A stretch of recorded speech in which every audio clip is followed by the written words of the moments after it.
bisa bertemu kembali dengan saya Pendeta Aldo Wolman di channel YouTube saya. Hari ini saya akan membuka rahasia tentang persahabatan dengan Yesus. Tetapi ada kalanya kita salah menjelaskan duduk persoalan ini dari ayat yang akan saya bahas ini. Sehingga hari ini saya menjelaskan kepada saudara tentang duduk persoalannya agar supaya kita mendapat makna yang benar dari dalam ayat ini atau dari dalam Alkitab ini.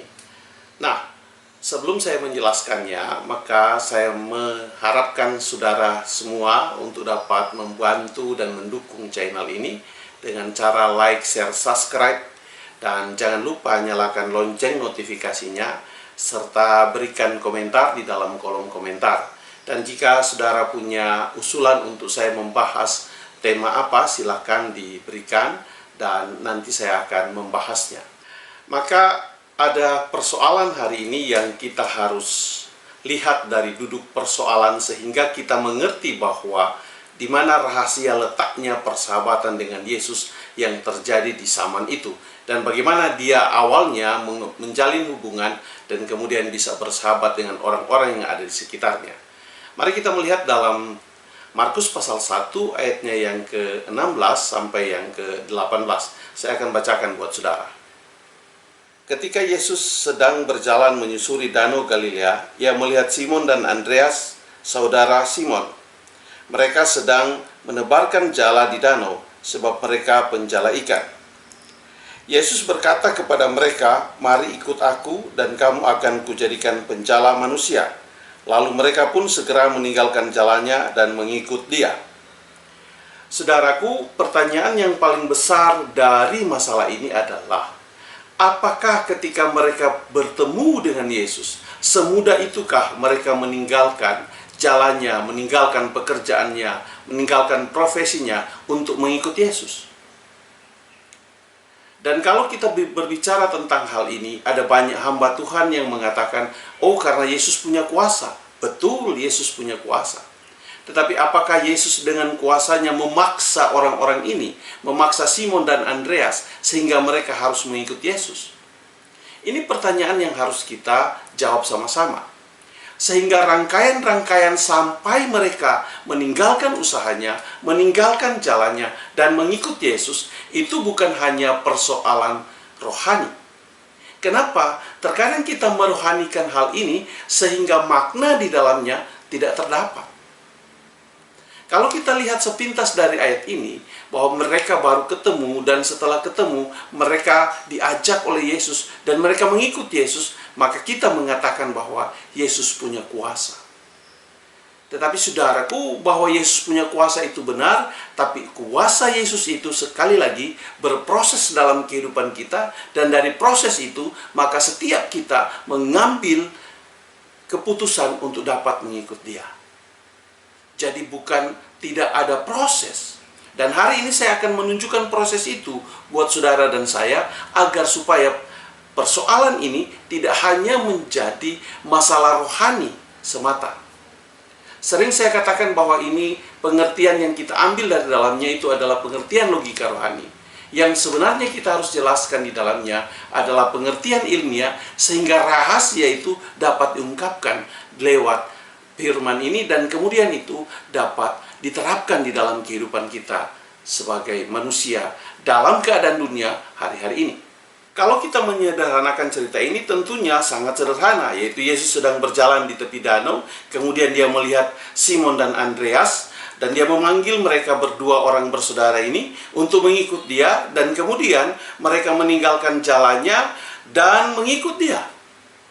Dari ayat ini maka timbul pertanyaan yang seperti saya tanyakan di awal tadi, apakah benar demikian? Dan saya akan menjawab itu. Coba kita analogi hal ini terlebih dahulu, adalah jika ada seseorang baru bertemu dengan kita, kemudian dia memanggil kita untuk mengikutnya, apakah kita mau meninggalkan jala kita, meninggalkan usaha atau pekerjaan kita, lantas dengan sukarela mengikut orang itu? Tentunya tidak demikian. Apalagi orang yang baru kita lihat, orang yang baru kita ketemu. Tidak semudah itu kita akan mengikuti seorang dengan meninggalkan seluruh mata pencaharian kita, dengan meninggalkan seluruh apa yang dapat menafkahi kita. Tentunya tidak demikian. Maka oleh sebab itu hal-hal yang seperti ini yang perlu kita cari tahu masalahnya. Ada banyak orang berpendapat bahwa Yesus itu punya kuasa. Tetapi apakah kuasa Yesus itu memaksa saya dan saudara? Coba kita pikirkan. Yesus tidak pernah memaksa kita. Tetapi kalau kita mengikuti Yesus hari ini, itu adalah karena kesadaran kita. Karena memang kita mau mengikut Dia. Karena memang itu adalah keputusan yang kita ambil. Karena begini saudaraku, jika kita menjelaskan sesuatu itu dengan logika rohani kita, maka itu tidak ada yang perlu kita jawab di situ. Karena itu adalah pemahaman rohani seseorang yang dibagikan. Sehingga pemahaman dari pengalaman rohani, dia berjalan dengan Tuhan, maka itu yang dia sampaikan. Itu sah-sah saja. Tetapi kalau kita analogi dari sisi logika ilmiah, atau dari pemikiran nalar manusia, maka ada sesuatu yang tidak pada tempatnya. Sehingga itulah yang memunculkan pertanyaan saya adalah, benarkah mereka mengikut hanya baru ketemu? Karena ada 5 pertanyaan yang harus kita jawab dari soal ini. Yang pertama adalah, dari mana Simon dan Andreas mengenal Yesus? Itu pertama. Yang kedua, apakah sebelumnya mereka sudah bertemu dengan Yesus atau belum? Kalau mereka bertemu, kapan dan di mana? Itu harus dijawab. Yang keempat, apakah sudah ada hubungan dengan Yesus sehingga mereka mau mengikuti Yesus? Yang kelima, kenapa mereka meninggalkan pekerjaan mereka lantas mengikuti Yesus? 5 pertanyaan ini harus dijawab agar makna sesungguhnya di dalam persoalan ini dapat kita temukan.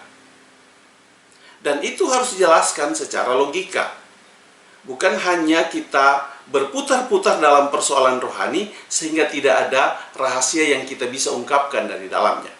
Mari kita lihat Matius pasal 4 ayat 12 dan 13. Tetapi waktu Yesus mendengar bahwa Yohanes telah ditangkap, menyingkirlah ia ke Galilea.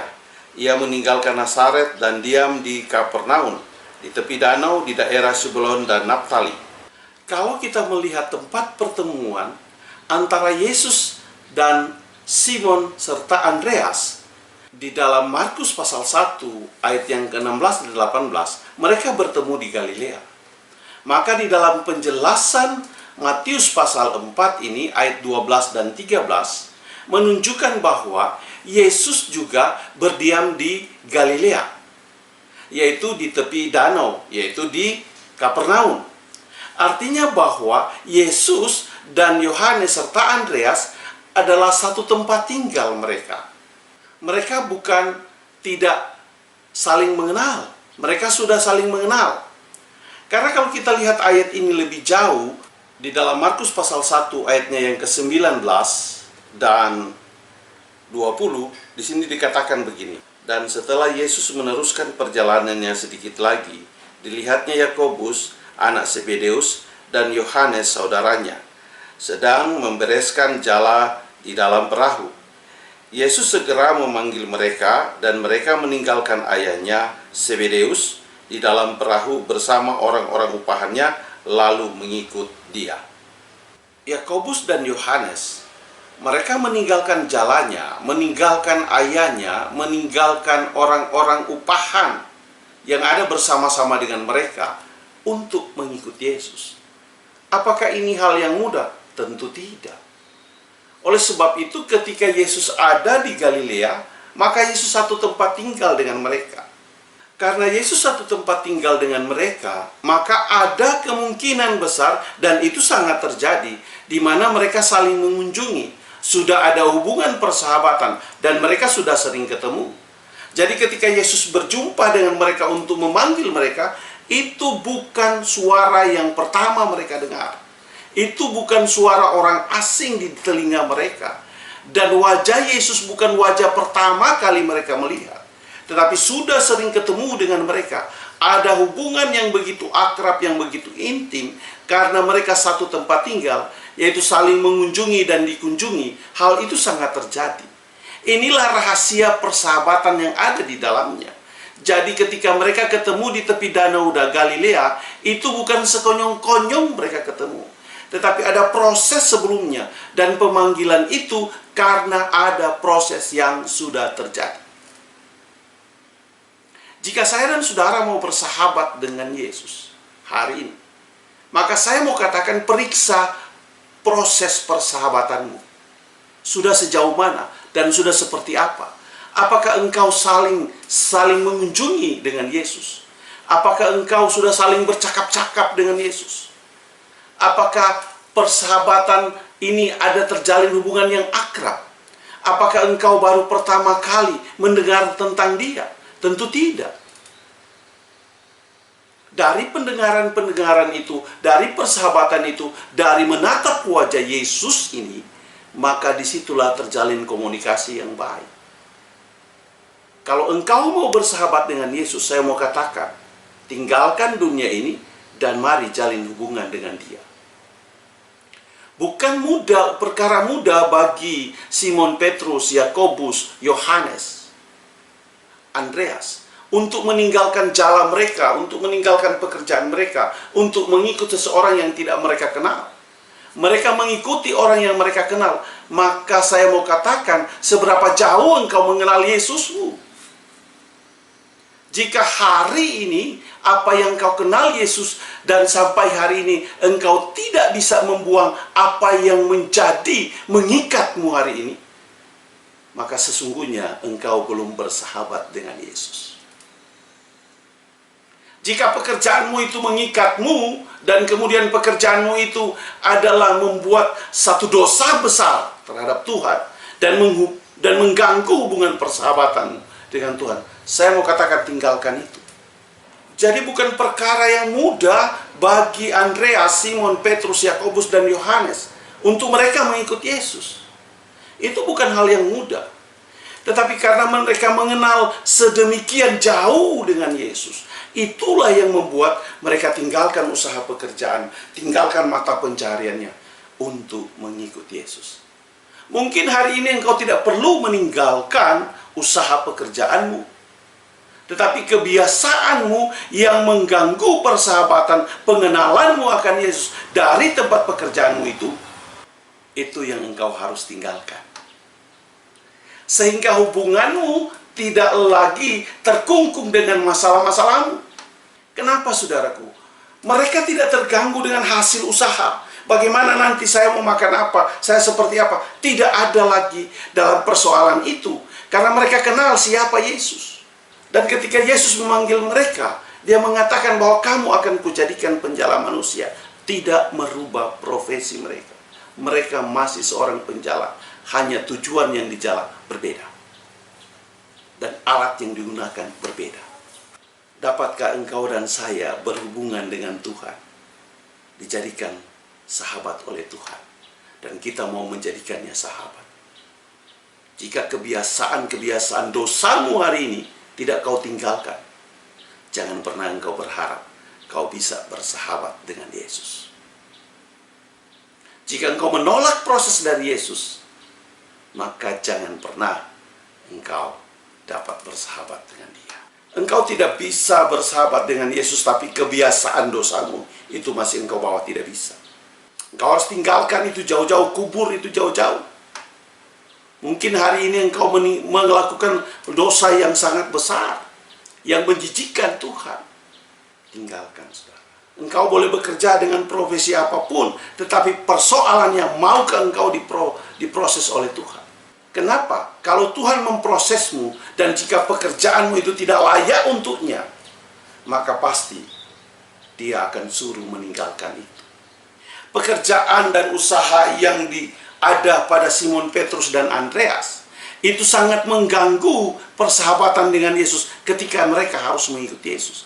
Itulah sebabnya Yesus suruh tinggalkan. Coba periksa usaha dan pekerjaanmu hari ini. Apakah usaha dan pekerjaanmu hari ini menghalangimu untuk bersahabat dengan Tuhan? Tinggalkan itu. Tetapi jika engkau masih bisa menggunakan pekerjaanmu, usahamu untuk dapat melayani Tuhan, untuk dapat menjadi seorang penjala, teruskan itu. Dan itu dapat engkau lakukan jika engkau bersahabat intim dengan Tuhan. Rahasia persahabatan keempat orang ini adalah karena mereka mengenal betul siapa Tuhan itu. Mereka sering bertemu, sering bercakap-cakap. Dan untuk melihat Yesus berjalan di tepi danau Galilea, itu bukan satu hal yang aneh bagi mereka. Itu sudah sangat biasa. Yesus tahu ketika mereka sedang memperbaiki jalan mereka. Yesus tahu mereka sedang memperbaiki perahu mereka yang bocor. Dan Yesus pergi mendekati mereka, berbicara, bercakap-cakap dengan mereka. Dan itulah yang membuat mereka punya keputusan untuk meninggalkan pekerjaannya, mata pencariannya, orang tuanya, orang-orang sesama bekerja, orang upahan, untuk dapat mengikuti Yesus. Dan itu bukan perkara yang mudah. Tapi itu dilakukan karena sebegitu kuat mereka mengenal Tuhan mereka. Kalau kita lanjutkan pembacaan ini ke dalam ayat 14 dan 15, kita akan mendapatkan hal yang lebih terbuka di sana. Mari kita lihat Matius pasal 4, ayatnya yang ke-14 dan ayatnya yang ke-15. Supaya genaplah firman yang disampaikan oleh Nabi Yesaya, tanah Zebulon dan tanah Naftali, jalan ke laut, daerah seberang sungai Yordan, Galilea, wilayah bangsa-bangsa lain. Jadi ini Yesus bukan kemauannya, tetapi ini sudah dibuatkan oleh Yesaya sebelum Yesus datang ke dunia ini. Oleh sebab itu, saudara-saudaraku, Yesus mau mencari kita untuk bersahabat dengan kita. Karenanya mari kita menjalin hubungan, mengenal Yesus lebih dalam. Agar supaya persahabatan kita dengan Yesus itu membawa dampak yang positif di lingkungan kita, dan usaha pekerjaan kita bisa digunakan Yesus untuk dapat mencela manusia pada akhir zaman ini. Kenal Yesus sebagai sahabatmu. Jalin hubungan yang akrab dengan Dia.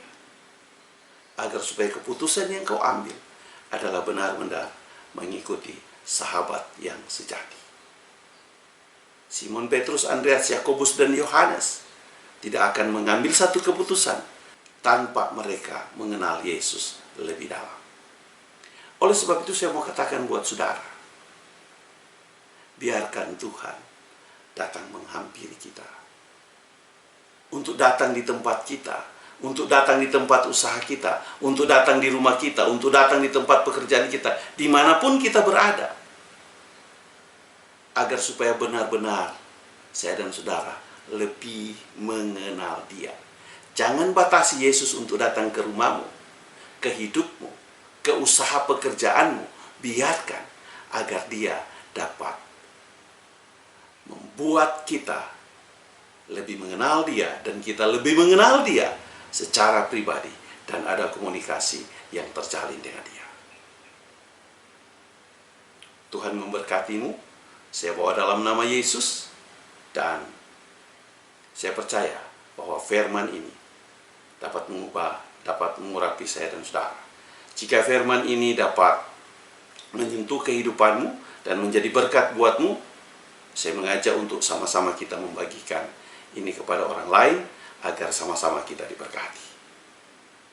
Tuhan memberkatimu. Saya bawa dalam nama Yesus, dan sebelum saya akhiri, mari kita berdoa. Bapa di sorga, kiranya Engkau teguhkan firman ini kepada setiap yang mendengar.